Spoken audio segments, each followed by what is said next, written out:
반갑습니다. 네, 날 많이 더워졌습니다. 바로 들어가도록 하겠습니다. 우리가 이제 불교 문화를 세 번에 나눠서 우리가 좀 알아보고 있습니다. 그래서 처음에 건축을 했었고, 또 지난번에는 조각을 했죠. 이번에 이제 회화입니다.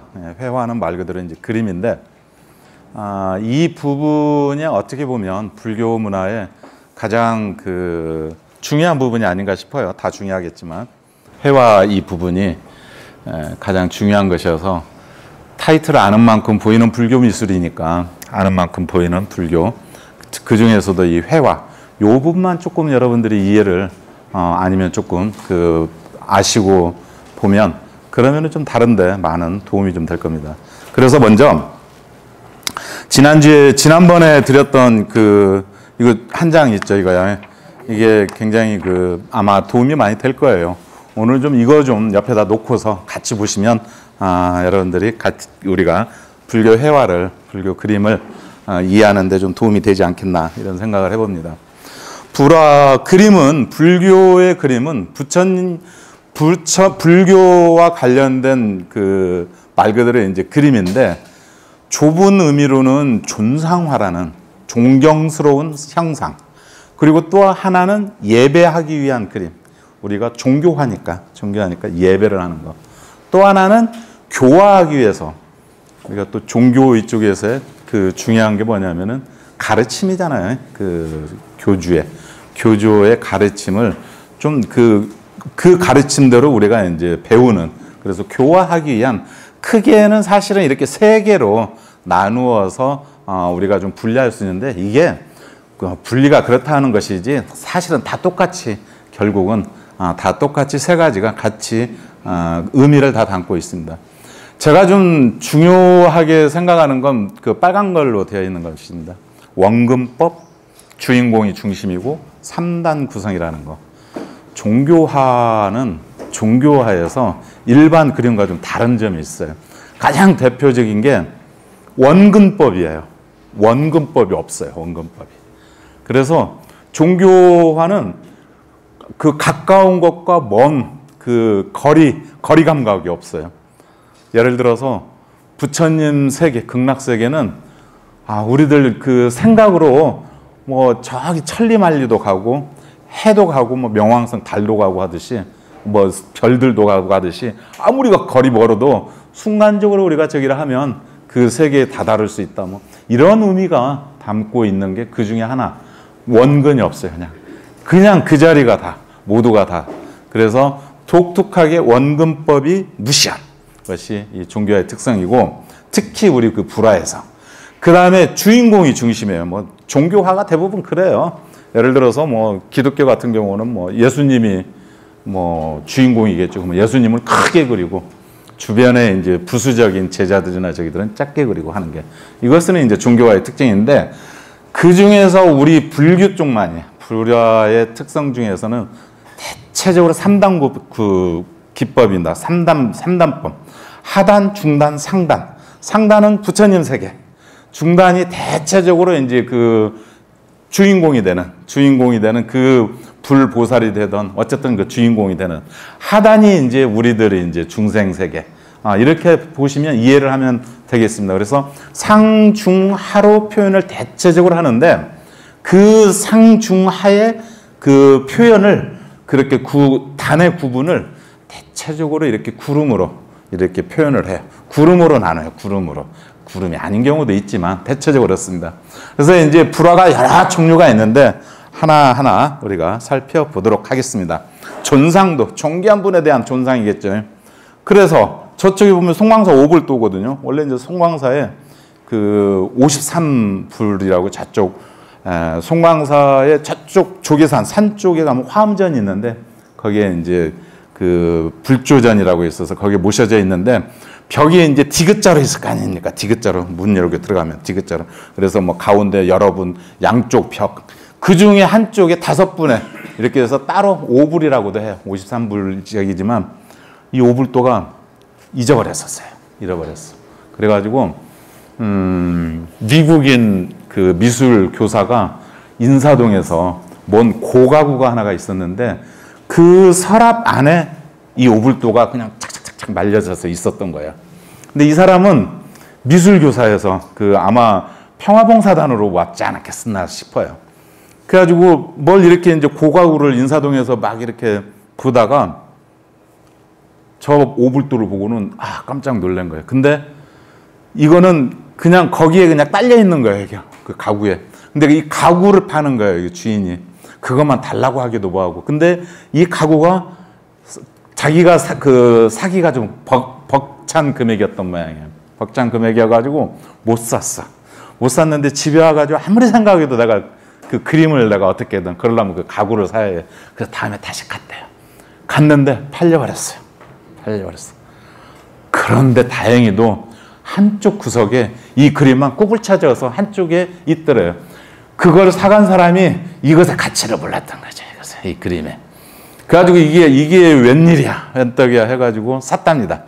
뭐 얼마를 주고 아무래도 뭐 별로 이렇게 가치를 아는 사람이 없어서 그랬는지 뭐 어쨌든 구입을 해서 이제 일이 끝나고 학교 그 교사로서 끝나고 미국에 가서 자기가 이제 자기 그 지역의 박물관에다가 기증을 했어요. 기증을.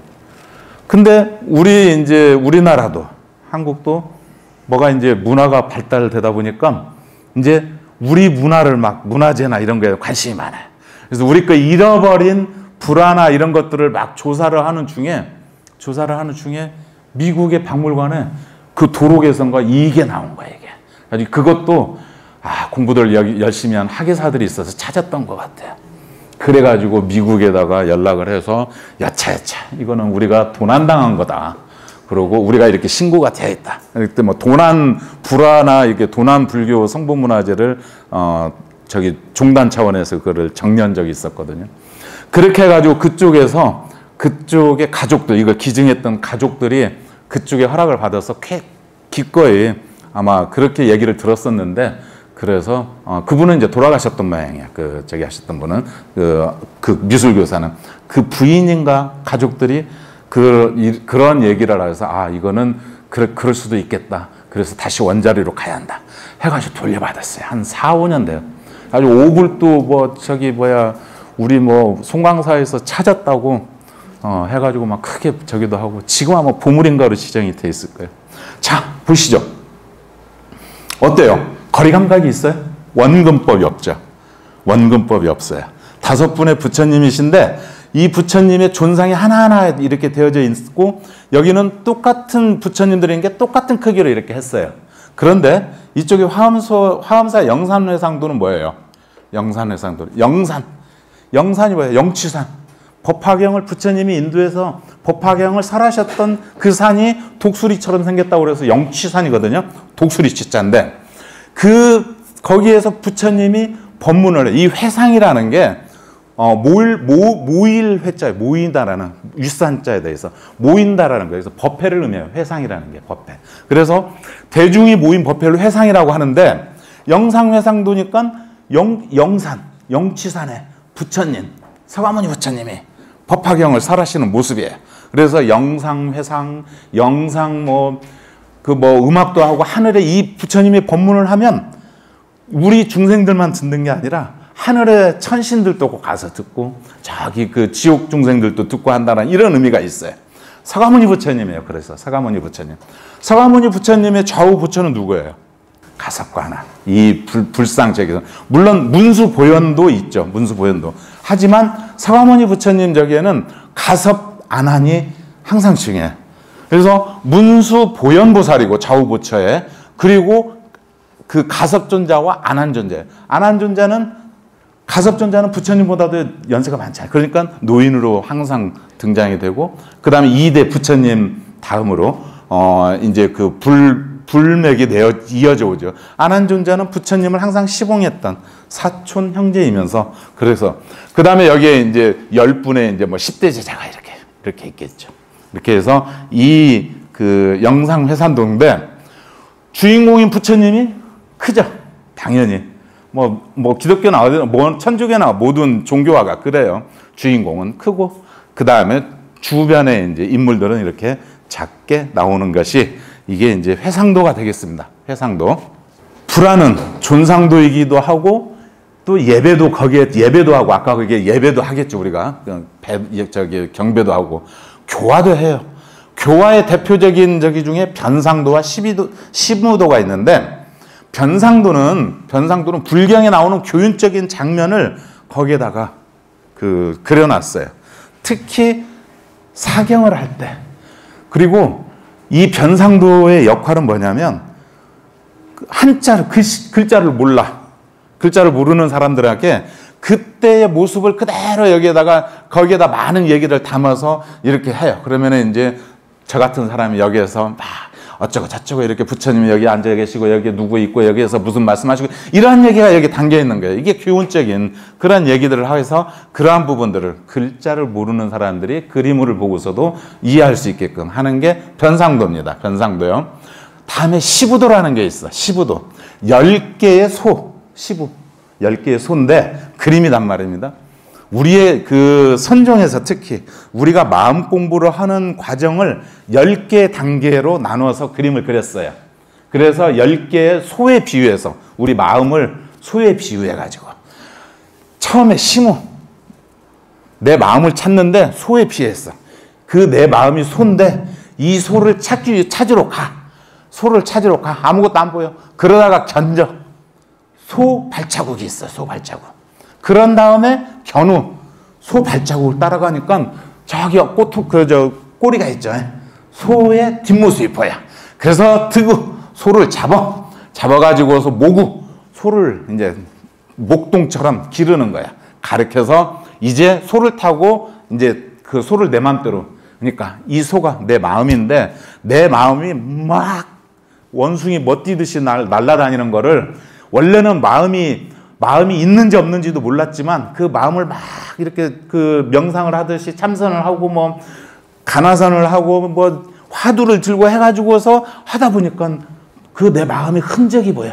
내 마음이 보여. 그래서 내 마음을 내 마음을 길들여. 이런 모습을 이렇게 하는 거예요. 그런데 마지막 10번째 가서는 그렇게 해서 집으로 와가지고 봤더니 이제는 소도 없고 내 마음도 없고 나도 없어. 이러한 상황이 됐는데 제일 마지막에는 뭐예요? 입전수수. 저작거리로 가는 거예요. 저작거리. 우리가 수행의 목표는 우리가 공부를 하고 우리가 깨닫는 것의 궁극적인 곳은 입전수수.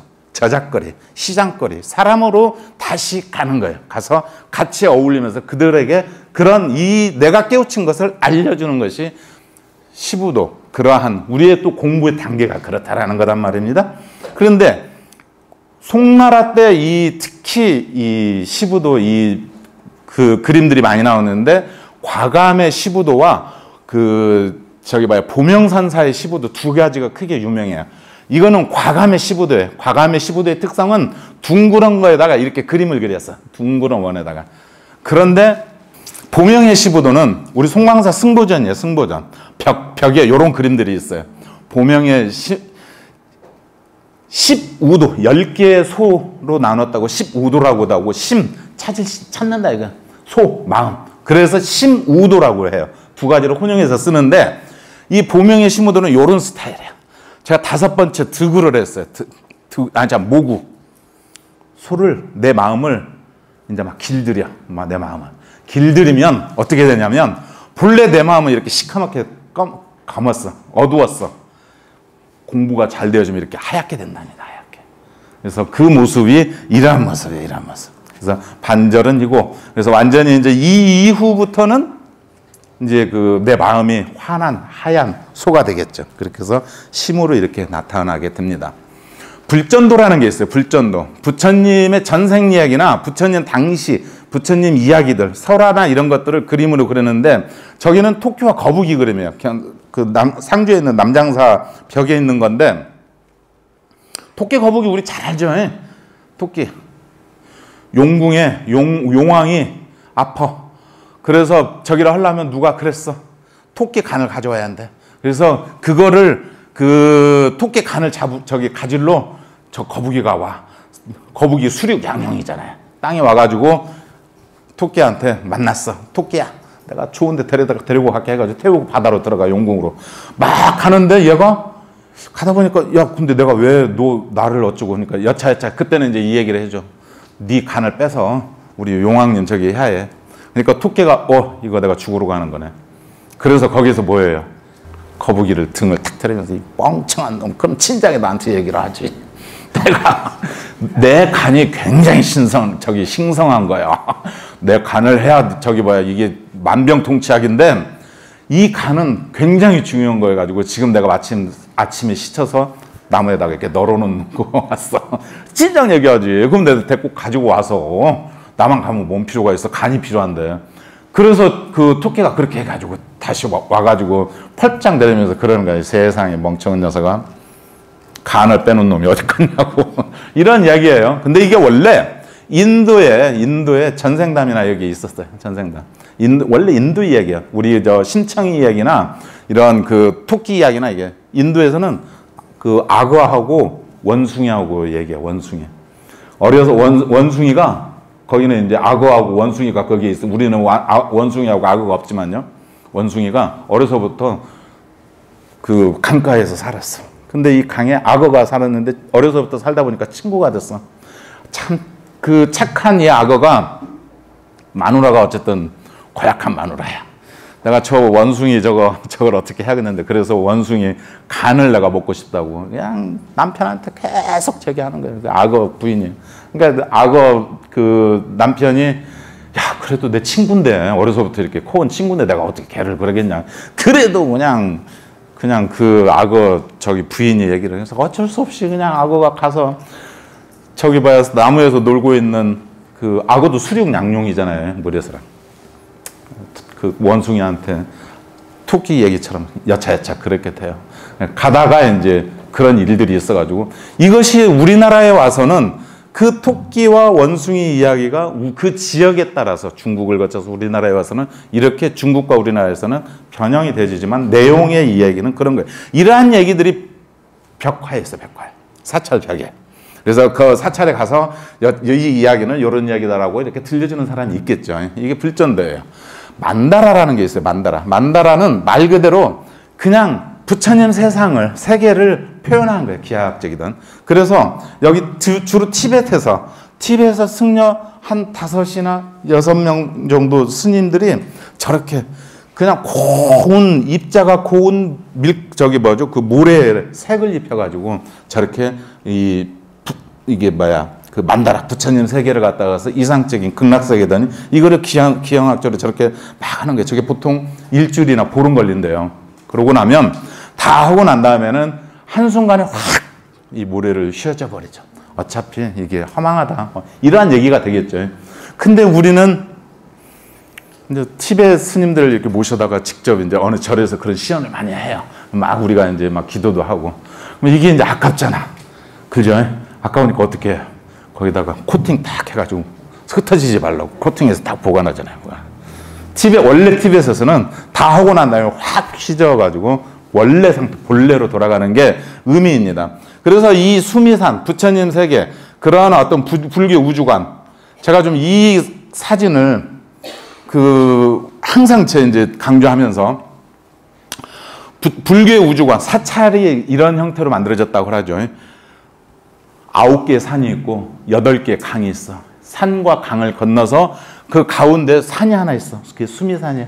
그 수미산 첫 번째, 여기서부터 이제 깨끗한 정토 세계가 되는데 첫 번째 문이 일주문이고 그 다음에 올라가다가 사천왕, 하늘나라의 중턱에 그 다음에 위에가 그 부처님이 이제 모셔져 있는 게 사찰의 그런 그 형상화되어 있는 건데 그래서 우리는 남쪽에 특히 이 9개, 8개 바다와 9개 산 바깥에 4 방향에 섬이 있는데 남쪽에 선부조라는 곳, 그것이 우리잖아요. 그래서 우리가 스님들께서 축원을 하실 때 남선부주, 남쪽에 선부주라는 것에 우리가 사바세계인데 선부주, 해동, 대한민국, 광주, 무등산, 증신사 이런 식으로 하면서 거기에 있는 누구 불자 누구 이런 식으로 이렇게 축원할 때 보면 그런 얘기가 나오죠.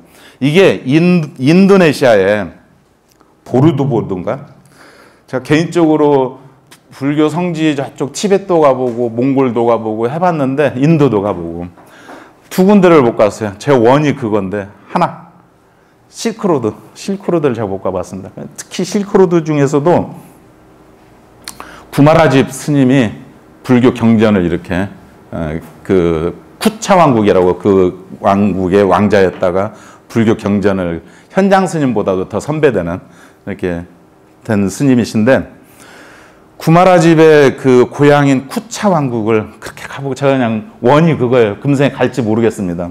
거기는 푸른 그 코발트색, 파란색. 우리가 단청할 때 푸를 단자와 붉을 단자와 푸를 청자예요. 그 청, 코발트색. 그래서 거기는 그 문이나 이런 것도 다 파란색으로. 그 세계를 보고 싶어요. 왜냐? 부처님이 깨달음의 색깔을 표현할 때 청색으로 표현해요. 그 색으로. 그래서 그 색깔, 거기를 가면 거기가 이제 고비 사막인가 이런 뭐 코타마카 무슨 하여튼 사막. 그래서 그 공기도 맑고 이런 그 미세먼지도 없고 아마 그럴 것 같아요. 그래서 제가 거기를 가보는 게 꿈이고 원을 지금 세웠으니까 한 금생에 갈지 모르겠습니다. 또 한 군데가 있다면 저는 인도네시아 이 보르부르도인가 여기.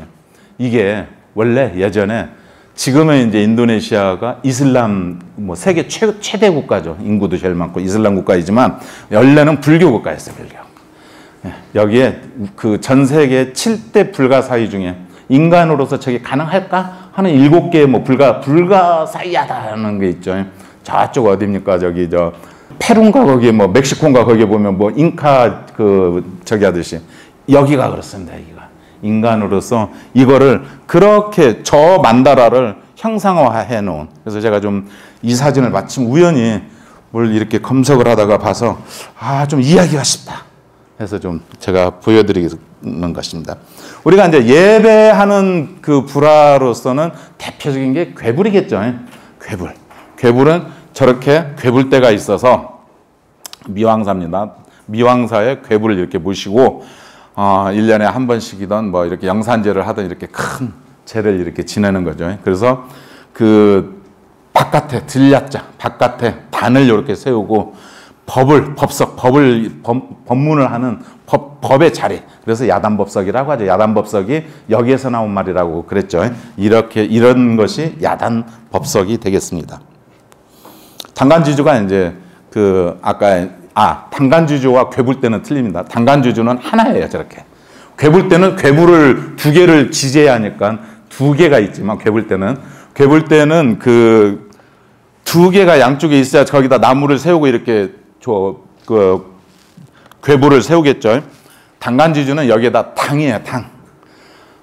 제가 그 조각에선가 그 말씀 드렸죠. 부처님은 열반하시고 그 불교 미술의 시작은 사실은 이렇게 보는 것이 좋다. 아니 이렇게 본다. 그 요즘 학자들이 주장하는 게 예전에는 그 수행자에게 밥을 수행할 수 있도록 수행자에게 밥이나 공양을 올리는 걸 최고의 으뜸으로 쳤어요. 그 공양에. 그런데 부처님이 열반하시고 난 다음에는 이렇게 되면 이제 불교가 이렇게 끝나지잖아요. 그렇지만 부처님이 열반하시면서 내가 저기 하면 그 다비를 해서 사리를 나오면 그 사리를 사거리마다 사람들이 많이 모이는 데마다 거기에다가 저기 하고 탑을 세워라. 그리고 그 옆에다가 저런 당을 세워라. 그래서 여기는 거기다 깃발이나 이런 게 해서 여기는 그 깃발만 보면 예를 들어서 무슨 법회가 있을 적에 깃발을 한다거나 멀리서도 볼 수 있게끔 아니면은 거기에 뭐 색깔이나 이런 걸로 해서 여기는 무슨 종에 무슨 뭐 이렇게 옛날로 치면은 여기는 어떤 분이 돌아가신 자리입니다라는 거 알리는 이런 것이 당이에요. 당.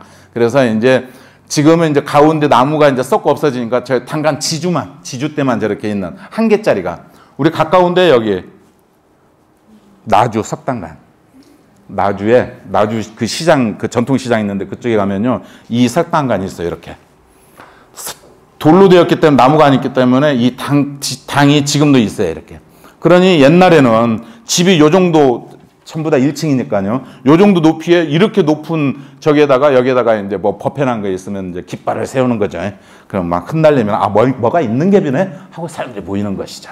이런 것이 있고, 저쪽 담양에도 5층 석탑이 있는데 석단관이 있습니다. 교화용 불화는 예배도 하고 교화도 해요. 교화 가르친다 이거죠. 가르친다. 그 중에서 대표적인 걸로 아미타 열의 그 아미타 내용도를 제가 여기에 소개했습니다. 여러분들 아마 불교문화 교재에도 아마 회화편이 제일 마지막이고, 제가 그 순서대로 제가 이렇게 해놨으니까 아마 좀 그 교재를, 불교문화 책을 보시면 조금 더 이해가 될 거예요. 고려불화예요. 고려 때 아미타 부처님이에요.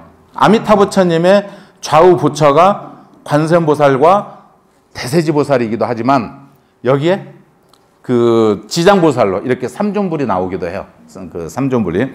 그런데 독특하게 지장보살이 육한장과 보주를 들고 계시는데 아미타 부처님이 있는데 관세음보살님이 뭔가로 고개를 숙이고 있어. 시선을 따라서 이렇게 내려가 보니까 이게 누군가가 있어. 이렇게 조금 확대해서 보면 여기에 이렇게 관세음보살이 누군가 연을 다해서 갔어. 이제 때가 돼서. 그래서 가니까 이제 극락세계에 갈 만큼 업을 그렇게 쌓았어. 좋은 업을. 그러니까 아미타 부처님과 지장보살님, 관세음보살님이 마중을 나오는 거예요. 마중. 내영. 그렇게 해서 마중을 하는 거예요. 요 그림을 보면 조금 더 좀 이해가 되겠죠. 아미타 부처님, 관세음보살님, 대세지보살님이겠죠. 관세음보살님이랑 같이 오셨어.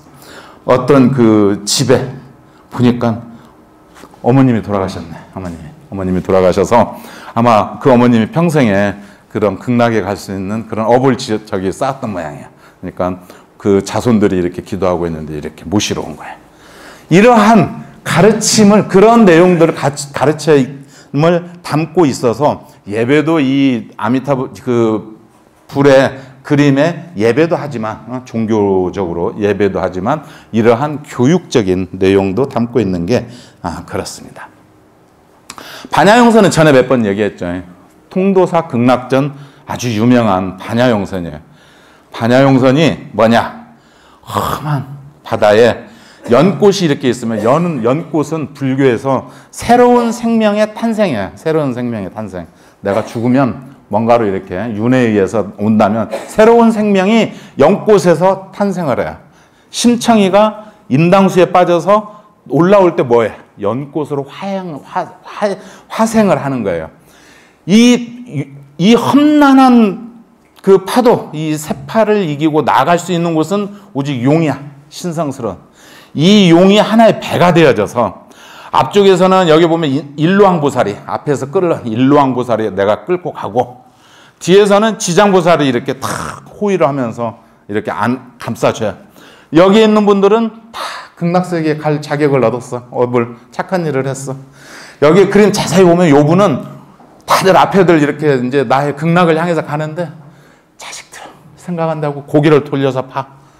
그래도 우리 애들, 이러한 모습이 여기에 그려져 있어요. 그래서 여기에 뭐 선비도 있고, 그 다음 노비도 있고, 막 그래요. 아낙네도 있고, 그런 모습이 이렇게 그려져 있는데, 이거를 반야용선이라고 한단 말입니다. 이 반야용선이 이렇게 하나의 이렇게 막대기처럼 있고, 여기 종이 이렇게 달려있는, 이것도 천장이나 이렇게 법당에 가면 이게 가끔 만나는데, 이것도 하나의 반야용선이에요.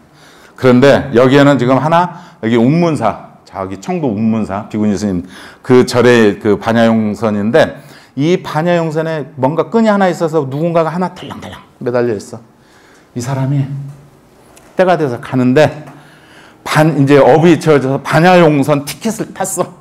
티켓을 따고 이렇게 이제 가야 하는데, 헤어질 저기 가족들이나 이게 너무, 그래서 이게 늦어졌어. 반야용선 떠나는데 내가 티켓 있는데, 마침 그냥 저기 많이 허도 오다 보니까 늦어가지고 이제 떠나는 거야. 나도 티켓 여기 있어. 나한테 가. 그랬더니 거기서 밧줄 하나 던졌었어요. 누가. 밧줄을 잡았어. 잡고서 다행히 잡았어. 잡아가지고 내가 이거 놓치면 내가 극락에 못 간다. 그러니 어찌겠어요. 죽기 살기겠죠. 악착같이 잡고 있다고 그래서 악착보살입니다. 악착보살. 이분은 그래서 유명한 운문사의 악착보살입니다.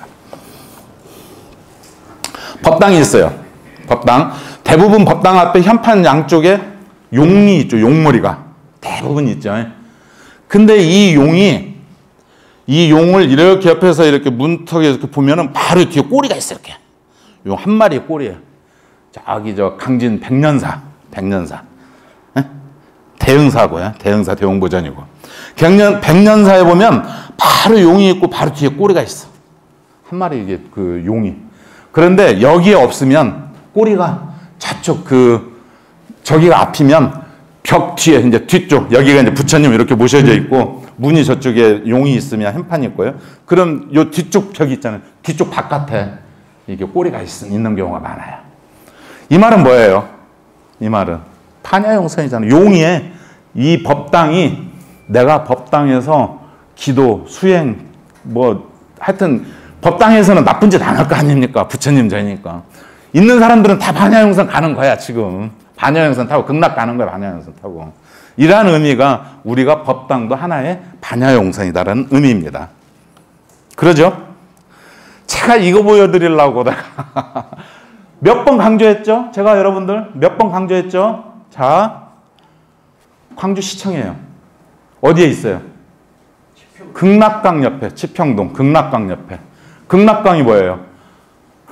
전 세계 하나밖에 없어. 전 세계 극락강이라는 그 강은 하나밖에 없어. 광주에.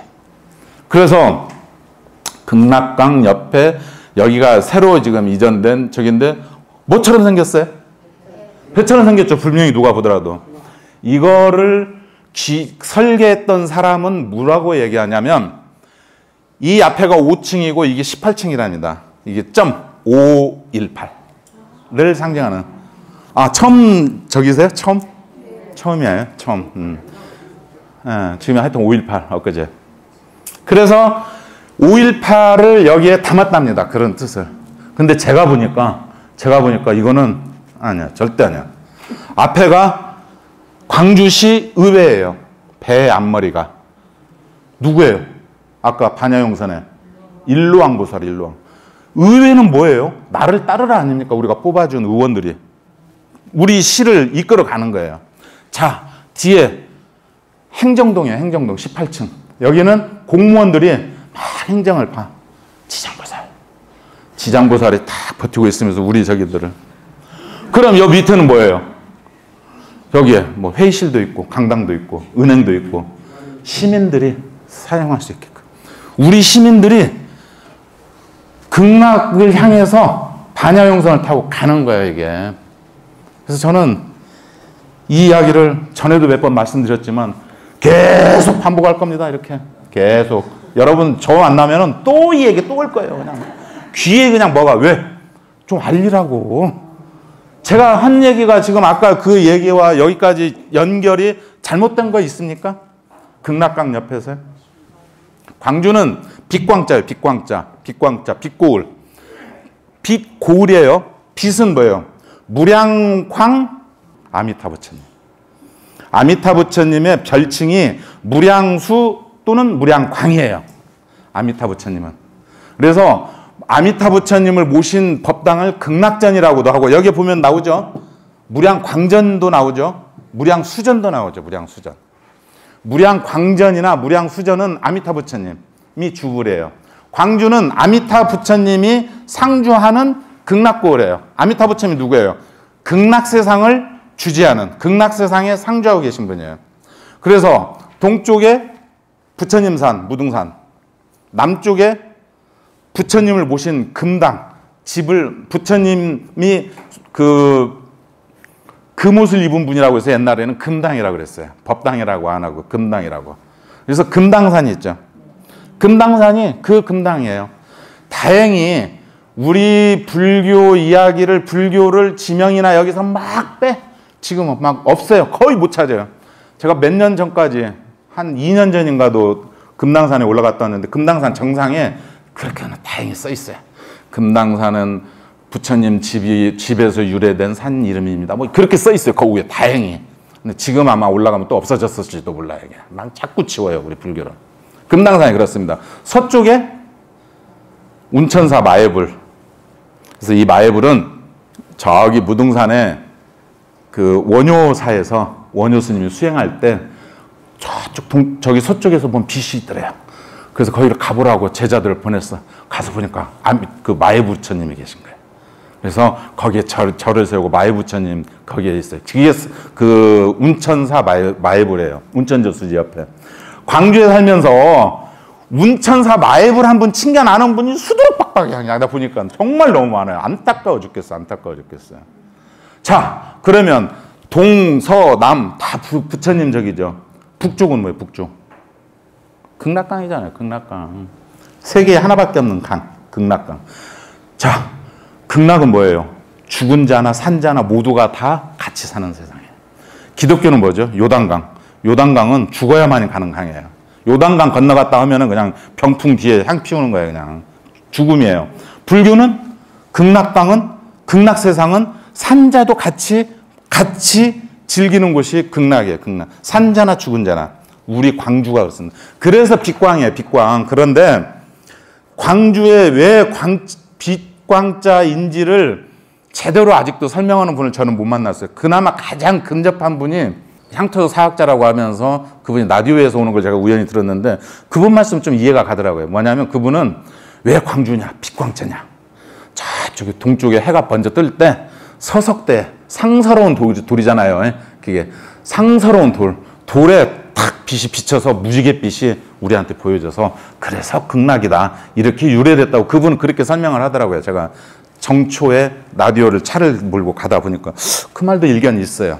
그 말도 일견이 있고 우리 그 불교로 봐서 불교적인 지명으로 이름을 봐서는 광주는 불교의 아미타 부처님이 상주하는 극락고을입니다. 알겠습니까? 그러기 때문에 지금 최근래에 어느 분이 설계를 해가지고 이것이 최우수상이가 받고 무슨 뭔 상도 많이 받고 했는데 그분의 DNA에는 불교가 아니더라도 이런 것들이 나오는 거예요. 이런 게 나와요. 저는 그렇게 봅니다. 이것도 하나 좀 보여주고 싶어서 제가 준재진언하는 준재보살을 하는 그림이에요. 어떤 책에서 그림이 하나 있는데 준재보살은 이렇게 16 손이나 이렇게 다양하게 이렇게 나타나서 이렇게 저기를 하는데 여기에 스님이 한 분 계시는데 뒷모습이에요. 행자라고 써 있어요. 행자. 우리가 아까 소를 치는 그런 얘기를 모구행자라고 그래요. 모구행자. 송광사가 바로 이제 그 모구자, 모구행자. 이러듯이 수행하고 하는 저기를 행자라고 이렇게 얘기도 해요. 근데 이 앞에 거울이 하나 있어요. 이렇게 뭐가 이렇게 하나 있어요. 이렇게 거울 같은. 여기에 경단이라고 써 있어요. 경단. 그래서 거울이다 이거예요. 수행을 이렇게 잘 하면 여기서 수행이 잘 되어지면 여기에 그림자가 나온답니다. 부처님의 그림자가 보여진답니다. 그래서 이거를 불령패라고도 해요. 불령패라고도 합니다. 그래서 우리가 법당 안에 제가 이제 여기다가 이제 저기 했는데 여기에 지금 이건 우리 지역에 모 사찰인데 모 사찰이라고만 했습니다. 제가 그 사찰 이름은 안 밝히고 뭐라고 써놨냐. 법당인데 업경대라고 써요. 업경대는 뭐냐면 염라대왕 명부전이나 지장전에 염라대왕 앞에 업경대가 있어. 그래서 저기에 막 이렇게 이제 사바세계에 살면서 어떻게 착한 일은 뭐하고 나쁜 짓은 뭐 했는지 여기에 싹 나타나는 거예요. 스크린처럼, TV처럼. 이게 업경대예요. 업경대. 그러니까 그 명부전이나 지장전에 저기는 업경대이고 법당 안에 있는 거는 불령패예요. 거기서 수행을 잘하게 되면 여기에 부처님 그림자가 뜬답니다. 그걸 불령패라고 하거든요. 그래서 여기 불국사 법당인데 불국사 법당이 여기 지금 사자 한 마리가 있고 저기에 요런 게 있어요. 저것도 그러니까 법당에 있으니까 저거는 업경대가 아니라 불령패인 것이죠. 불국사 한번 가시게 되면 부처님 이렇게 계시게 되면 부처님 쪽에서 이렇게 보면 저 위에 이렇게 저 창방우연가 평방우연가 보면은 저게 있습니다. 자, 단청 중요해요. 정말 우리가 그래도 불자이면서 이 단청이 뭐가 어떻게 생겼는지 요 정도는 알아야 합니다. 단청의 원래 처음은 장엄하기 위해서 이쁘게 장엄스럽게 존경스럽고 하는 부처님을 모시는 존귀한 분들을 모시는 곳이니까 거기에다가 이렇게 장엄을 하는 거고, 그 다음에 방풍, 방습, 방충, 페인트나 이렇게 도색을 칠해가지고 병들, 벌레들이나 또 습기나 이런 걸 못 오게끔 막기 위해서. 그리고 나무를 이렇게 하다 보면, 나무는 살다 보면은 옹이가 지잖아요, 옹이. 그러니까 탁 잘라가지고서 이렇게 착착착 쳐가지고 이렇게 해놓으면 옹이가 나오잖아요. 보기 싫잖아. 그러니까 그걸 안 보이게끔 그렇게 은폐하기 위해서. 이렇게 해가지고 하는 것이 단청입니다. 그래서 단청에는 크게 가칠, 극기, 모로, 금단청, 갖은 금단청, 이 정도는 여러분, 우리가 알아야 합니다. 어떻게 알아야 하냐? 가칠은 말 그대로 그냥 칠을 했어. 그냥 색깔이나 하나나 두 개 정도로 칠을 했어. 어디나 저기 향교나 이런 데 가면 화장실에 대부분 그러잖아요. 화장실 거기 보면 이렇게 했어. 극기, 그래도 너무나 보기가 안 좋아. 그래서 좀 하얀색 좀 넣고 무슨 파란색도 넣어가지고 쭉쭉 그어놨어. 여기까지가 이제 요사체나 이런데, 이렇게 요사체나 이렇게 화장실이나 창고나 이런 거 그냥 두기는 뭐하지만, 그거를 극기단청이라 해요. 근데 모로단청, 이게 이제 중요하죠. 모로. 저 모자가 양쪽 끄트머리, 사이드, 그 가장자리, 끄트머리, 그 끄트머리 모자예요. 끄트머리 모자. 거기 기둥의 나무의 끄트머리 양쪽이나 이런 데다가 이렇게 칠했다 이거예요. 제일 약한가 봐. 나무의 그 끄트머리 부분이 항상. 그래서 여기다 이렇게 단청을 해서 이걸 모로단청이라고 해요. 금모로단청은 금자가 비단금자예요. 비단금자. 비단은 화려하잖아요. 화려해가지고 모로에다가 굉장히 화려하게 했다 이거야. 금모로단청. 이거는 비단금자를 써서 금모로단청. 그런데 그나마 여기 그 가운데 이렇게 하지 않았던 여기까지도 다 해버려 금단청이야. 이건 전체가 다 그냥 비단처럼 그냥 화려하게 다 했다 이거야. 그래서 모로 끝머리만 한 게 아니라 다 했다 그래서 금모로단청입니다. 단청. 가칠단청, 이거 가칠단청 했죠. 여기는 뭐예요? 극기단청 했고요. 이게 이제 모로단청, 양쪽 나무에 여기가 뭐예요? 이게 평방이고 이게 창방인가 하잖아요. 그러면은 이 양쪽 끝머리를 이렇게 단청을 했어. 단청. 이렇게. 석가래도 끝머리. 모로단청을 했어. 이 석가래도 끝머리다. 그래서 이거를 모로단청이라고 하고, 안 봐도 그러죠. 금모로단청. 정말 화려해. 모로인데 한쪽에만 했는데. 그런데 이건 그냥 양쪽 끝머리도 아니고 그냥 가운데까지 다 해버렸어. 그래서 금단청이죠. 잦은 금단청. 자주 일어난다 해서 잦은 금단청. 증심사 대웅전입니다. 증심사 대웅전. 여러분, 증심사 대웅전인데, 이 증심사 대웅전의 단청을 그냥 최고급으로 했어요. 잦은 금단청으로요. 그리고 더 특별한 건 포와 포 사이를 포벽이라고 그래요. 표벽. 포벽에 여기다 이렇게 포벽에 이렇게 오고 여기다 그림을 그리는데, 여기 증심사는 아예 부처님을 모셔버렸어. 다 저만해가지고. 전전 방장스님이신 보성스님 반장스님 하실 때 보성스님이 다 저만해서 여기다 이렇게 다 모셨어요. 바깥 외벽에까지 부처님까지. 부처님을 다른 데는 그림으로 포벽 사이에도 하는데 증심사는 그렇게 했습니다. 기둥이죠. 기둥에도 단청을 했죠. 기둥도 이걸 장엄한 거예요. 기둥도 이쁘게 부처님 궁전처럼 이렇게 해가지고 장엄을 저렇게 했어요. 단청으로. 그렇게 해서 기둥에다 했다고 그래서 기둥 주자 쓰고 기둥이 옷을 입었다고 그래서 주의라고 해요. 기둥이 옷을 입혔어요. 기둥에다가. 그래서 주의라고도 이렇게 합니다. 그러면 이제 진짜 이제 이 단청에, 이 모로단청, 이것의 의미가 뭔가 10분 있다가 이거 중요하니까 10분 있다가 봅시다. 10분 있다. 단청에 대해서 여러분들이 많이들 만나실 텐데, 우리가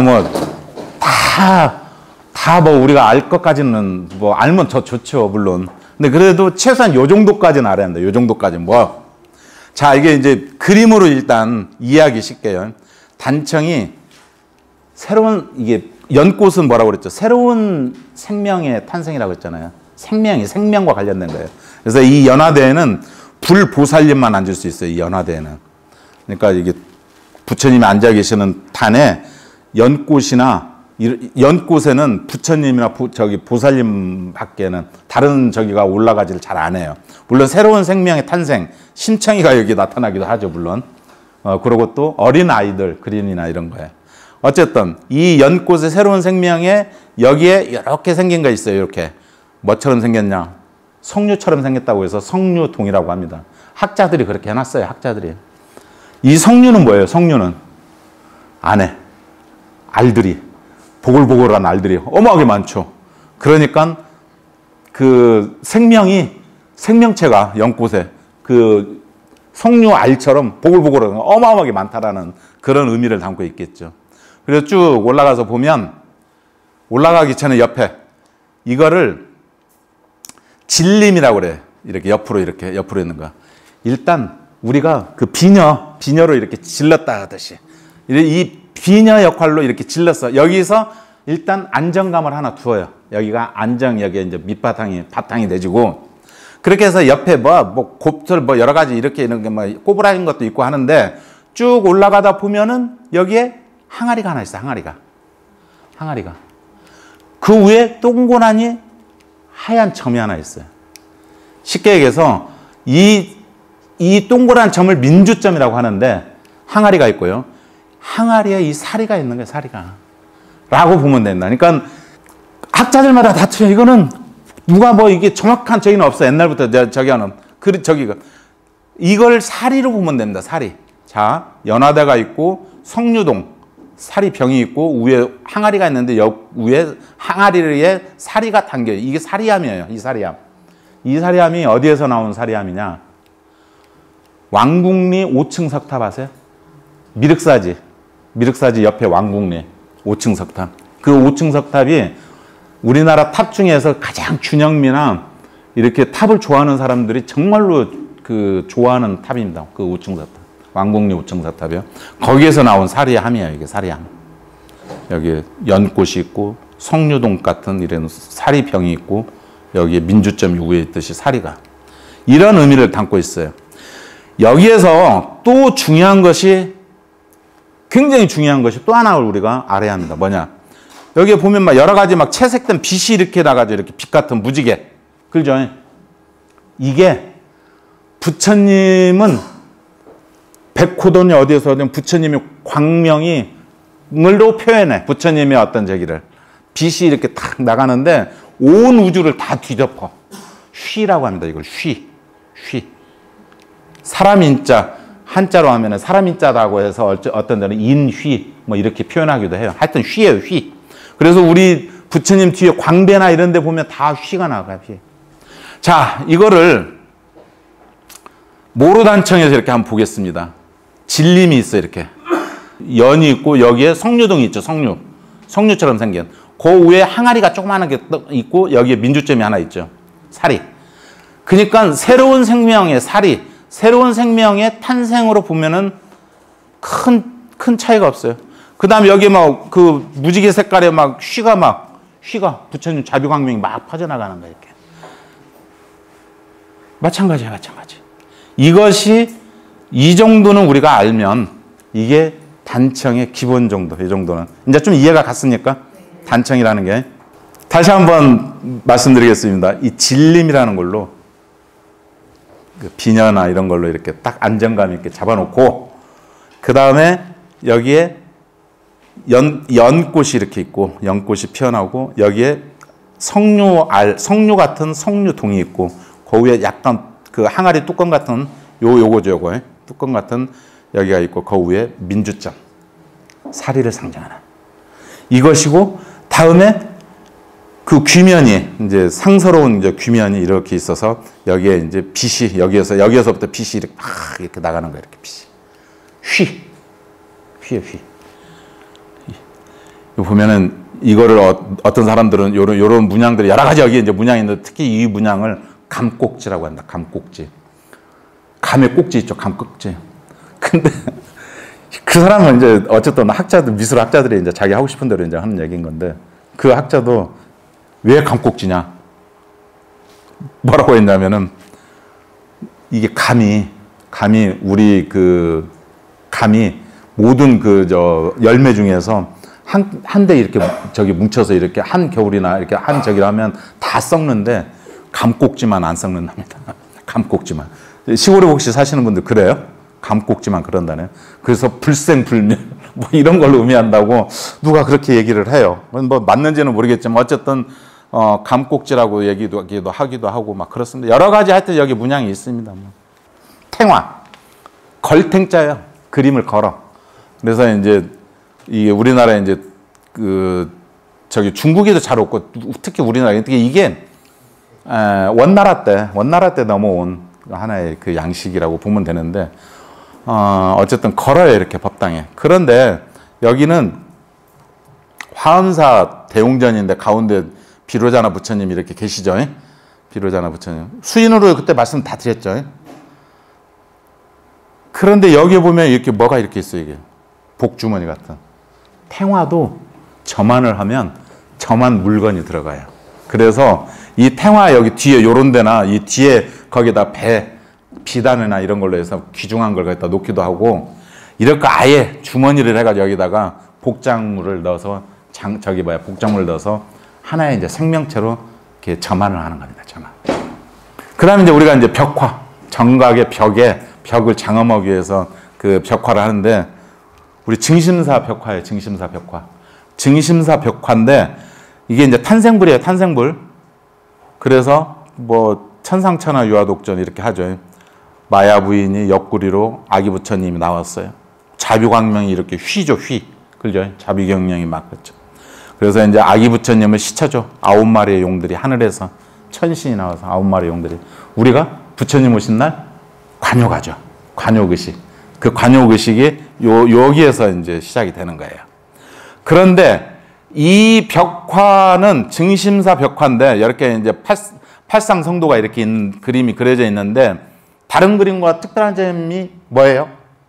이 작가가 이 그린 저기 불모가 부처님을 그리는 저기를 어미모자 써서 불모라고 합니다. 부처님을 조각하거나 이렇게 하는 저기를 이분이 동국대 그 미술학과를 나왔는데 서양화를 원래 전공을 했어요. 너무나 원근이 없으니까 너무나 아이들이 이렇게 물론 이제 법당 안에는 성스러워야 하기 때문에 원근법을 무시를 하지만 바깥에는 그래도 누구라도 애들도 와서 보고 이러고 하고 사람들이 그래서 살짝 원근법을 넣었답니다. 살짝. 이걸 반원근법이랍니다. 반원근법. 그래서 증심사 벽화는 살짝 저기에서 약간 살아있는 듯한 느낌이 있어요. 살아있는 듯한. 증심사 벽화 나중에 가서 한번 다시 그렇게 보세요.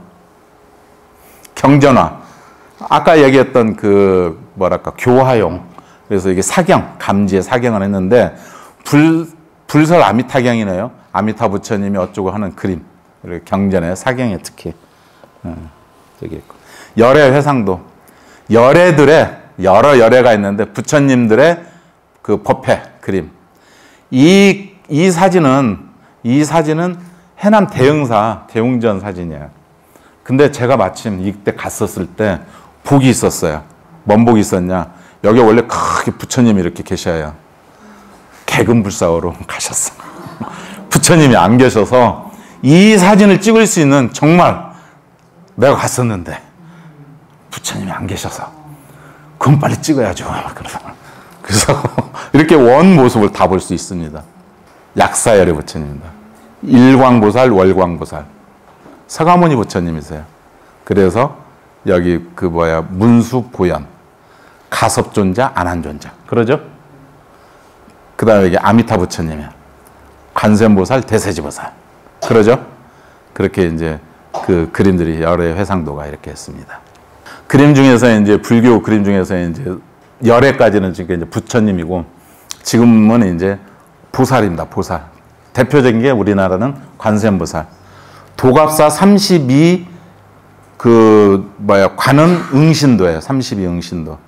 우리나라 조선 왕 중에서 제일 최단명이 인종입니다. 인종이 8개월인가 살아요. 8개월.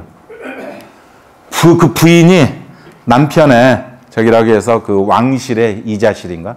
이란 왕실의 화가한테 자기 남편의 인종의 그 저기를 발언을 하면서 이걸 그렸어요. 이게 약간 궁중화 비슷해요. 그래서 상단에는 이렇게 부처님이 10분이 계시는데 요 가운데 2분의 부처님이 독특해요. 이 정도는 아셔야 해요. 그래도. 왜? 관세음보살님은 법화경에 나오는 그런 그 경전에 맞춰서 관음보살 저기에 맞춰서 그래서 저기 뭡니까 서가모니 부처님이 법화경을 설하실 때 다보 부처님이 나타나셔서 땅에서 나타나셔서 그것이 맞습니다라고 증명해 주는 게 다보탑 석가탑이에요. 다보탑 석가탑. 그래서 석가탑은 석가열애가 다보탑은 다보 부처님이 경주 불국사의 석가탑에 서가모니 부처님이 가운데 중앙에 계시죠. 이제 법문을 법화경을 설하니까 옆 땅에서 그 법화경에 나오는 그런 내용인데 다보 부처님이 나오셔서 땅에서 나오셔서 맞습니다. 대중들이여 서가모니 부처님 말씀이 법문이 맞습니다. 라고 하는 거예요. 이 2분의 부처님이 그래서 다보 부처님과 서가모니 부처님이 이렇게 나타나는 거예요. 그거를 탑으로 표현하면은 불국사의 석가탑, 다보탑. 또 이런 그 2분의 부처님이 또 우리가 쉽게 만나는 게 통도사 영산전인가요? 거기 가면은 다보탑이 있어. 막 화려하게 보물이 마늘 땄자. 거기에 2층인가요? 2분의 부처님이 계셔요. 그래서 이분이 바로 그 법화경을 설하는 그 내용에 맞춰서 저기를 했다. 관세음보살님이 32분의 응신으로 나타났어. 화연을 했어. 관세음보살님 누구예요? 우리가 뭐 물이나 불 이런 데 막 고통을 받을 적에 관세음보살님 찾으면 천수 천왕 그걸로 다 보고서 가서 구해준다는 거예요. 그러한 내용이 32개의 그런 응신의 모습 이야기 다 이렇게 있어요. 지금은 일본의 자은원이라고 언제 일본으로 왜 갔는지를 몰라. 어쨌든 그래서 발견이 됐어. 근데 여기에 이제 화기애가 도갑사 뭐 이렇게 나와. 이자실이 하고 뭐 그 왕후가 이렇게 했다고. 그래서 이걸 이제 모사를 해서 지금 도갑사 법당에 가면 볼 수가 있습니다. 그대로. 요즘은요, 그 현상모사라고 하나? 그래서 여기가 만약에 뭐 끄름이 있거나 하면 그 끄름까지 그대로 해서 사진 찍듯이 이렇게 모사를 해서 해요. 관세음보살님이 이렇게 이제 보타 낙하산 암벽 위에 이렇게 딱 앉아 계시는데 독특하게 여기는 이제 그 관세음보살이라는 거 하는데 관세음보살은 아미타 부처님이 계셔야 하는데 안 계셔. 안 계셔도 다 알아서 그런 것 같아요. 그런데 왕실의 그 궁중 화가가 그려서 그런지 뭐 같아요, 이렇게? 왕이 앉아있는 1월 오봉도 있죠. 왕이 앉아있는 5개 산. 그런 느낌이야, 이렇게. 왕이 앉아있는 자리. 그래서 그 인종을 아마 의미하는 그런 거 아닌가, 이렇게 하고 있습니다. 이러한 의미를 가지고 있는데, 고려불화예요. 고려불화에 이렇게 관세음보살님이 앉아 계시고, 여기에 선제보살이에요. 여기 선제보살을 따로 이렇게 모시고 있죠. 이 고려불화는 이렇게 시선이나 이렇게 요쪽 집 끝을에서 요쪽 끝으로 이렇게 내려가게끔 이렇게 하는 이런 구도나 이거에 있어서는 하여튼 세계적으로 최고랍니다. 구도. 이렇게 X자형이나 이렇게 한쪽으로 이렇게 흘러가는 거나 시선 처리나 이런 것이 이런 게 아주 훌륭하답니다. 그래서 관세음보살도 지장보살님의 좌우보처는 도명존자, 무독기왕 그러죠. 그 다음에 10분의 시왕이 있어요. 시왕. 아마 이쪽 왼쪽에 5번째 염라대왕 그러겠죠. 육한장 6개 고리가 있는 보주. 그래서 이 육한장으로 탕탕 치고 가면은 뭐예요? 그 스님들이 이렇게 치고 가면은 동물들이나 땅속의 저기나 이 소리를 듣고 가까이 오지 말라고. 살생은 나도 모르게 밟을 수 있으니까 그런 것을 나타내고. 근데 지장보살님이 들고 있는 육한장은 지옥문을, 지옥에 고통받는 사람을 육한장 문으로 통통 두드리면 지옥문이 열려서 그 지장보살님이 다 극락으로 보내시고 제일 마지막에 당신이 지옥이 다 비었을 때 당신이 가겠다고. 내가 그때 부처가 되겠다고 그렇게 원을 세웠어. 그 원이 너무나 커. 그렇게 커. 지옥의 모든 충성 다 보냈고. 그러니까 내가라고 하면 안 되겠다. 우리가 아무리 나쁜 짓을 해서 지옥에 떨어졌더라도 나보다도 다음에 오는 분이 지장보살님이라는 거예요. 이렇게 원이 커. 너무나 커. 그래서 대원본전이에요. 대원본전 지장보살 그렇게 하는 거예요. 여기 있는 보주는 다른 거는 이제 보주에서 이렇게 업경대처럼 이렇게 나타나기도 하지만 지장보살님이 들고 계시는 이 보주는 지물로 어쨌든 육한장과 이 보주거든요. 이 보주는 지옥이라는 게 어두움의 세계인가 봐요. 어두움의 세계. 빛이 나가요. 빛. 그래서 여기서 빛이 나온답니다. 이게 이 보주로. 그래서 광명이 차면은 그 지옥이 환한 극락이 되는가 봐요. 극락이. 하여튼 좀 우리가 좀 어두운 부분이 좀 지옥 같아요. 지옥은 더 무더울 적일 것 같아요. 그런데 우리나라에만 있는 유일한 탱화가 몇 가지가 있는데 그 중에 하나가 삼장탱이에요. 지장보살님, 땅속 지장, 하늘의 천장,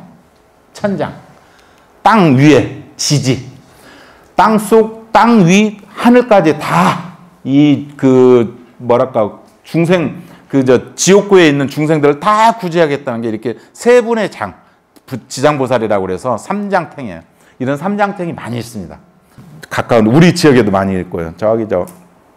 천은사 극락보전이나 해남 대흥사 대웅전이나 이런 데 가면은 이런 지장보살 삼장탱이 많아요. 삼장. 유일하게 우리나라만 있어요. 우리나라가 억울하게 죽은 사람이 많은가 봐요. 이게 다 임난, 병자호란 이 이후에 나타나거든요. 특히 이 이후에. 그래서 그냥 지옥에 있는 우리가 이제 지옥 그러면 땅 속으로 주로 많이 하거든요. 그래서 우리가 범종을 칠 때도 땅 속으로 이렇게 소리가 나가는데 그냥 땅 속뿐만이 아니라 그냥 하늘에 있는 날아다니는 지옥도 있고 막 그런가 봐요. 그냥 땅 위에도 있고 그냥. 그래서 그냥 그들까지 모두가 다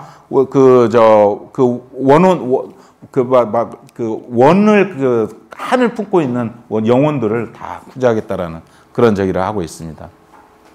지장보살님은 항상 도명존자, 무독교양이 좌우부처죠. 천장은 진주보살, 대진주보살 그런답니다. 지지는 용수보살, 다란이보살 이게 좌우부처랍니다. 이렇게 있고 저기는 이제 사자, 녹관 우리가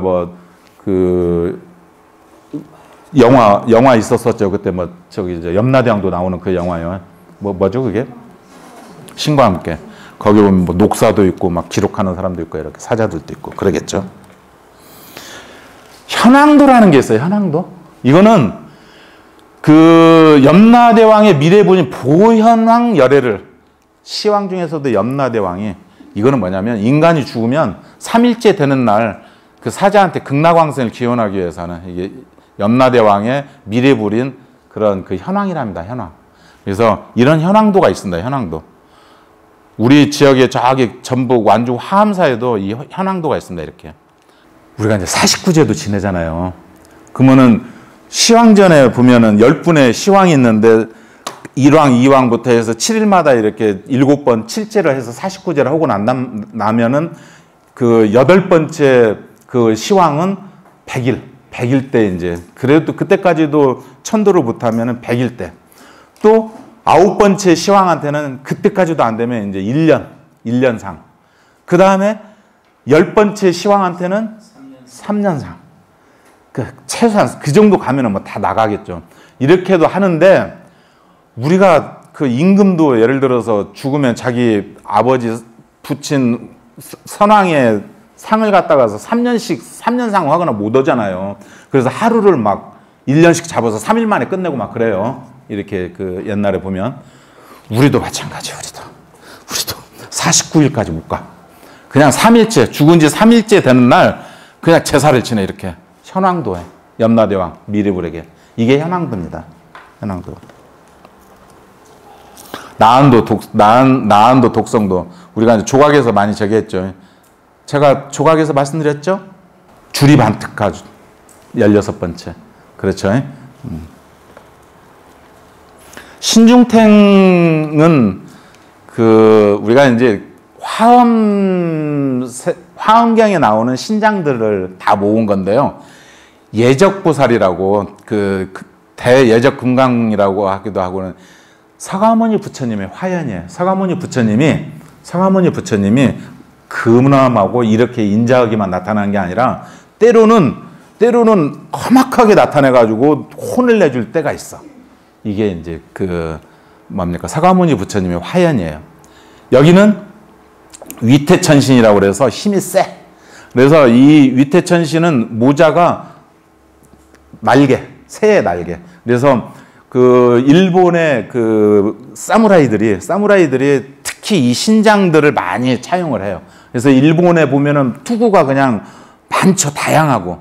그게 다 이 신장에서 난 거예요. 특히 위태천왕을 다 형상한 거예요. 그게 특히 새의 날개. 그래서 위태천왕이 동진보살이라고도 하고, 이 위태천왕은 특히 또 우리가 독경하거나 경전을 하는 그 신장이기도 해요. 우리가 독경을 많이 하거나 그러면 우리를 지켜주는. 그래서 경전이나 이런데 위태천왕이 많이 등장합니다. 그 경을 수호하는 그런 신장으로. 그래서 예적 금강은 얼굴이 3개고 손이 8개예요. 그러니까 사실은 요 뒷면에 원래 얼굴이 4개일 것 같아요. 그래야 8개가 많죠, 손이. 그렇게 해서 여러 가지 지물을 모시고 있고, 다음에 여기 용왕, 조왕, 우리가 조왕신이 있다고 보겠는데, 조왕신 막 이런 여러 그런 신들이 여기 다 모셔져 있어요. 때로는 예적금강만 한 분 나오기도 하고, 때로는 위태천왕이 한 분 나오고, 몇 분씩 이렇게 줄어들기도 하지만, 원래 저기가 되면은 104위입니다. 104위. 104분에. 그래서 신중탱화. 그렇게 해서, 이건 요 근래에 나오는 좀 그림이 좀 선명해서 제가 좀 모셔왔습니다. 사천왕탱은 사천왕상을 그림으로 이렇게 한 거겠죠. 자, 칠성탱입니다. 이제 여기 지금부터 이제 흥미로운 부분이에요. 다른 건 많이 들었을 거예요. 칠성은 하늘에 요지부동한 게 북극성 하나예요. 항상 그대로예요. 항상 그 자리. 1년 365일 가더라도. 그런데 하도 변함없는 그 자리를 찾아서 옛날 배를 타던 사람들이 오직 그것만 보고서 방향을 잡는 거예요, 밤에. 그런데 이거는 옛날 청동기 시대, 신석기 시대, 청동기 후에 신석기 시대 돌로 했던 이때에도 우리는 죽으면 저기 하늘에 가서 별이 돼. 라는 사상이 있었어요. 이 신앙이. 그래가지고 여러분들 고인돌 있죠. 우리 지역에 고인돌. 고인돌에도 그림이 나와요. 특히 북두칠성 7개. 고인돌에도. 그 다음에 옛날에 오래된 저기에서 가끔씩 관이 나와요. 그래서 이제 미라로 돼서 거기에 보면 그 벽에 북두칠성이 있어요. 자, 우리가 죽었을 때 어디로 가요? 널판지? 칠성판. 칠성판이잖아요. 그게 이제 그 널판지 위에 우리가 죽으면 딱 묶여가지고 그걸 타고 어디로 가? 하늘로 가는 거예요. 북두칠성으로. 이 신앙이 원래 고대부터 우리 지역 동양뿐만이 아니라 서양도 마찬가지예요. 서양도. 그래서 그 신앙이 있었는데 이게 이제 인도에서 중국에서 특히 도교에서 이 칠성신앙이 많았었는데 그것까지 수용을 해서 인도에서도 원래 있었어요. 넘어오면서 중국에서까지 해서 하나의 불교에서 수용을 하는데 가운데 계신 분이 치성광열에 북극성이에요. 북극성. 그리고 일광보살, 월광보살. 그렇죠. 해와 달. 그리고 북두칠성. 7개의 북두칠성을 부처님으로 형상화했어요. 그래서 여기에 1분, 2분, 3분, 4분, 5, 6, 7분 이렇게. 그래서 칠성탱에는 부처님이 이렇게 7분이 이렇게 협시로 이렇게 계셔요. 협시부살. 그런데 이 앞에 보면 여기에 이렇게 호를 들고 있는 머리에 관을 쓰고 있는 또 7분이 있어요. 이거는 도교에서 성군이라고 그래서 칠성 대군이라고 하죠. 그래서 성군이라고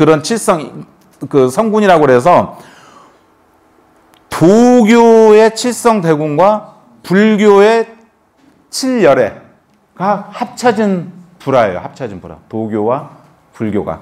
그래서 여기는 자미대제라고 북극성 옆에 북극성의 치성광 열애를 그 도교에서는 그 자미대제라고 하나의 임금으로 이렇게 해서 좌우에 이렇게 있습니다. 자, 우리의 밤하늘이에요. 밤하늘. 밤하늘인데 여기가 자미원이야. 자미원. 여기가 북극성이야 이게. 그래서 이 치성광 열애이기도 하고 도교의 자미대제이기도 해. 요 주변을 자미원이라고 그래. 하나의 그 북극성 자미대제가 있는 궁전이요. 궁전. 그런데 이게 북두칠성이에요. 북두칠성. 손잡이가 여기 있고. 그래서 여기 그 끝털이 국자의 끝털이에 일곱 배쯤 여기서 7번쯤 가면 이게 북극성이 있어요. 항상. 그래서 이 북극성을 중심으로 이 별들이 빙빙 돌아요. 1년 그 365일이요. 중요한 것 중에 하나가 여기에 삼태성이라는 게 있어요. 이게. 그래서 2개씩 상태, 중태, 하태 이렇게 3개의 별자리가 있어요. 3개의 별자리. 이 3태가 굉장히 중요해요. 왜? 이 자미대제를 옹호를 하는 거예요. 치성광열애는. 그래서 우리 불화에 그 동그랗게 해서 3개, 2분씩 해서 3개가 나타나기도 하고 그냥 또 1분씩 해서 3개가 이렇게 삼태성. 원래는 2개씩인데 6분인데 그렇게 나타나기도 해요. 우리 그 칠성탱에 보면. 이게 별자리에서 그렇게 나오는 거예요. 이게 천상열차 분야지도인데 조선의 태조 이성계가 개국을 하고 난 다음에 3년인가 있다가 1395년인가 1392년인가에 저기를 했으니까요. 태조가 이게 그냥 고려 왕씨들을 싹 저기를 해버렸네. 죽였네. 없애버렸네. 그러면 이제 민심이 이게 동요가 오잖아요. 그래서 내가 고려를 내가 멸망시킨 것이 아니라 하늘의 천명이다 라고 하면서 이 별자리들을 한 거예요. 이게 왜냐? 고구려에서 원래 이런 그 별자리, 고구려의 별자리에 비석이 하나 있었는데 이것이 어느 해인가 개경이 있었는데 어느 해인가 평양이야. 죄송합니다. 고구려는 평양이니까. 어느 해인가 물이 많이 적여가지고 이게 휩쓸려서 대동강에 빠져버렸네. 그럼 못 찾았어. 고려 때. 못 찾았는데 어떤 사람이 임금한테 태조 이성계한테 와가지고는 내가 이런 게 하나 있습니다. 우리 집안에. 별자리 이걸 탁본한 것이 있단 거야. 탁본한 게. 이걸 바친 거야, 이게. 이성계가 그냥 땡인 거야. 너무나 좋은 거야. 너무나 그냥 기쁜 거야. 이게 하늘의 병이다. 하늘의 병. 그래서 거기에다가 우리의 모든 저기를 다 해가지고 별자리들을 다 더 해서 이렇게 만드는 게 천상열차 분야지대예요. 이것이 이제 탁본도 너무 많이 쓰고 하니까 숙종대인가 또 하나 또 만들고 그래요. 2개가 내려오는데 원본, 태조 때 것이 일제 강점기 때까지만 해도 좀 있었나 봐요. 근데 우리가 이게 창경궁이라고 해요. 창경원. 그 자리에 있었는데 이거를 우리가 잘 그냥 모르고 이렇게 저기 했어. 일제 강점기 때 또 거기 일본 놈들이 아예 그냥 거기를 동물원으로 만들어버렸잖아요. 궁궐을, 창경궁을. 그래가지고 해방이 되고 난 다음에 이것이 하여튼 일제 강점기 때 중간에 없어졌는데 해방이 되고 1968년인가요? 애들이 소풍 가서 이렇게 돗자리 켜고 밥을 먹는데 누가 그것도 이제 그 선생님이 좀 관심 있으니까 보니까 뭐 좀 둘이 좀 이상해. 그래서 이렇게 보니까 이게 별자리야. 그래서 보니까 이게 나온 거야, 이게. 1968년에 다시 찾았어요. 지금 국보입니다, 국보. 그림을, 그래서 여기다가 이제 다시 이렇게 해놨어요. 이제 별자리는 28개예요. 그래서 밤에 1년 365일 이렇게 쭉 돌아가면서 이렇게 별자리가 28개가 나오는데 이 별자리는 서양도 마찬가지, 똑같아. 우리 동양이나.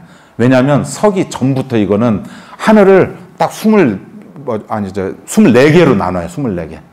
어차피 돌아오면 똑같은 게 그래서 서양이나 마찬가지인데 거기는 무슨 별자리 그러죠. 사자자리 무슨 자리. 어쨌든 그렇습니다.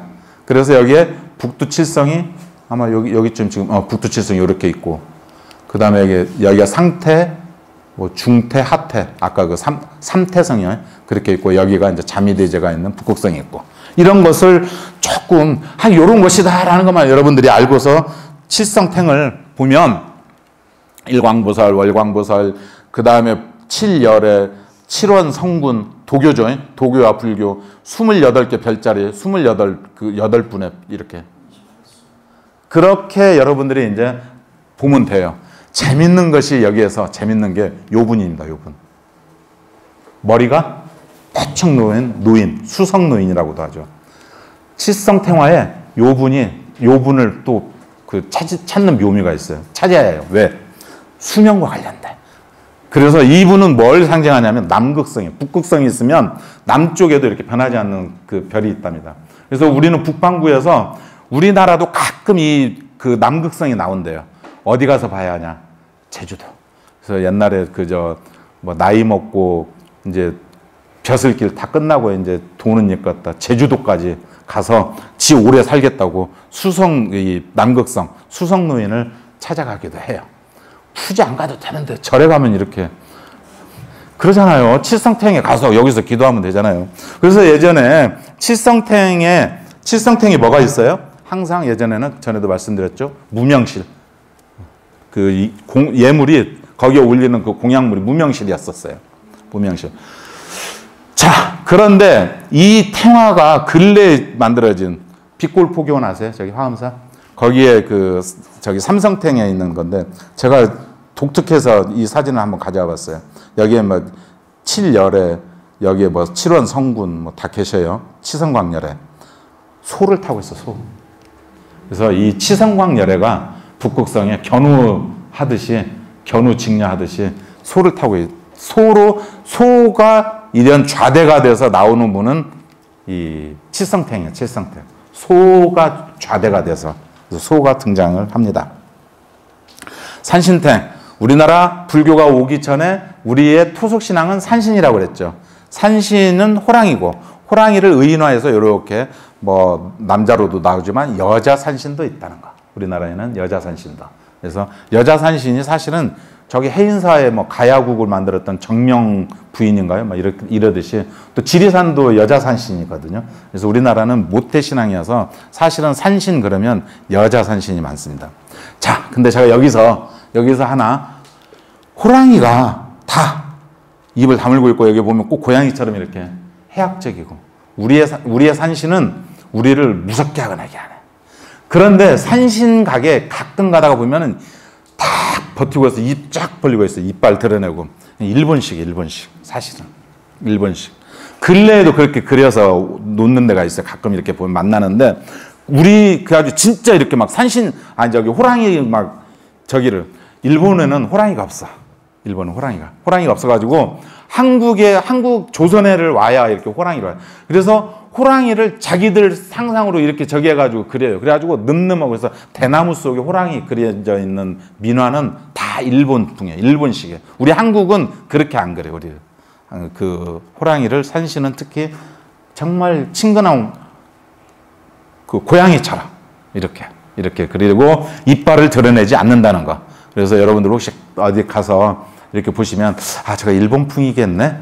라고 그렇다고 스님한테 스님 이거 일본풍입니다 이러지 마세요. 하면 안 된다고 그랬죠. 다 뜻이 있어서 했을 거예요. 다만 그렇게 여러분들은 그 정도는 알고서 보시면 좋겠다.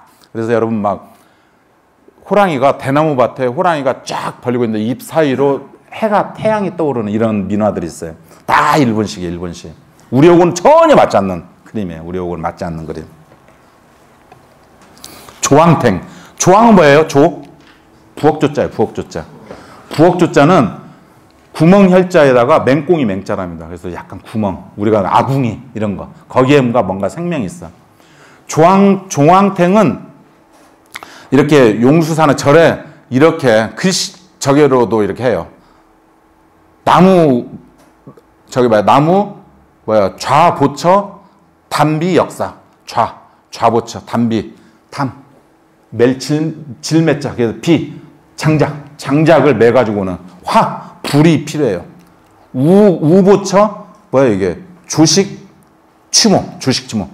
아무래도 음식을 조리하는 불가, 이렇게. 그래서 공양물이 있고, 우보처는 여자로 표현되고, 남보처는 이렇게, 장작을 패하는 도끼가 있고, 그래서 조왕탱에는 조왕신, 이 조왕신이 아까 그 저 신장탱에도 있다고 그랬죠. 그렇게 해서 이렇게 있는데, 자, 절에 옛날에 이렇게 있어요. 이렇게. 옛날에는 사실은 그냥 탱화로도 없으니 조그마한 이렇게 저기는. 근데 이 신앙이 민가로 내려와서 이렇게 조항을 올리는, 이렇게 종지에다가 물을 올리는, 그렇게 해서 우리가 그 아침에 이렇게 기도하고 그랬는데, 이 아궁이가 불이잖아요. 불은 파괴예요. 파괴. 모든 걸 다 재로 만들어버려. 재. 근데 이 뭡니까, 불은 또 모든 것이 막 재물이나 이것이 막 불어나는, 즉 불씨 조그만 하나만 있어도 그 불씨가 크게 나가지고 크게 불을 이렇게 해서 우리 온 집안을 다 따뜻하게 해주는 이런 역할도 있어요. 그 다음에 불은 맑게 우리를 깨끗하게 해주는, 정화시키는 능력이 있어요. 정화시키는 거, 불은. 그래서 옛날에는 그랬답니다. 옛날에는 어디 상가집을 갔다 오잖아요. 그럼 부엌에 가서 이렇게 하고, 또 우리 신행이나 이런 거 결혼했었을 때 부엌에 가서 먼저 뭐 저기도 하고, 뭐 이러한 습들이 내려오는 적입니다. 그래서 이 아궁이가 이 집을, 그래서 절에서는 그 집안, 그 절 내부는 조항신이 우리를 관장을 하고, 절 외부는 산신이 관장을 한답니다. 산신이. 이렇게 해서 그렇게 그 조항신과 그 다음에 조항신과 그 산신이 굉장히 중요하게, 조항신, 우리가 조항탱도 그 절에 가면은 조항탱도 한번 관심 있게 보시고, 그래도 공양이 이렇게 끝나고 나면 그래도 조항신 전에 가서 이렇게 좀 많지는 않아도 이렇게 하면은 참 좋을 것 같아요. 그죠? 굉장히 조항신이, 옛날에 우리는 조항신이 집안에서 성주신과 못지않게끔, 집을 지켜주는 성주신 못지않게끔 조항신이 굉장히 중요한 신이었었어요. 그렇게 모시고 그랬는데, 요 근래 와서 부엌이 없어졌어요. 부엌이. 옛날 같은 부엌이. 그래서 그런지 조항신앙이 많이 없어졌는데, 어쨌든 조항신 절에 가시면 우리 불자들은 그래도 조항탱이라는 것이 있다라는 거. 감로항도가 있습니다. 감로항도. 우리 한국에만 있어요. 전 세계적으로. 중국도 없고 일본도 없어. 감로항신. 우리나라는 이거는 뭐냐면 영산절, 즉 영가를 보신 하단에 그 영가를 극락으로 왕생시키는 거예요. 전향적인 3단 구성. 하단, 우리 민중들의 생활. 중단, 그 위패를 모셔가지고 여기에서 이제 막 저기를 해서 상단, 7렬에 관음보살, 지장보살, 그 천상의 세계로 모시는 거예요. 이렇게. 그래서 이 감로탱은 영산제. 그러니까 이렇게 극락왕생을 발언하는 그런 제가 많았는데, 절마다.